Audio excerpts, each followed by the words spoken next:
I'm glad it came to tuition. As you know, I was involved with the Special Ed Funding Formula Commission. Senator Brown and I wrote that legislation, and literally the day after we enacted and gave our comments and voted on the Special Ed Commission, I walked into his office and said, "We have to do basic ed," and he said, "Good luck with that." And I have to be honest, we spent some time talking to the four leaders of the caucuses and to the Governor Corbett's office, and we got them all to agree to write the legislation. So I was charged with writing the legislation, and what you're seeing today is a product of something we've been working on for many years. Predictability. School districts will now be able to plan, they will now be able to predict in a very fair way what they're getting in the form of a basic ed subsidy from the state.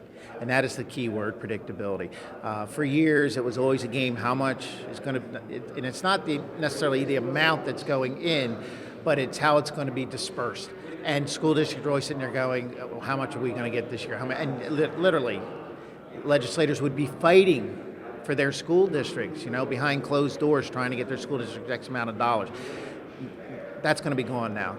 There's going to be predictability. School boards can plan, and they can plan ahead now because we have what we believe is a fair compromise on a good funding formula. And as I had told the chairs to mention in the meeting, this is not over because this was 20 years of negotiations of who gets what and whatever since Casey changed and threw the funding formula out the door. Now there would not only be a predictable funding formula, but every 5 years the commission will have to reconvene to tweak it, make it better, whatever needs to be done, and to study it to make sure that we don't fall back into another trap where we have another 20 years of unpredictability. Education starts in the classroom. And I'm one of those people, as a former teacher, who will tell you it's not the dollar amount that determines a good quality education. It's what happens in the classroom.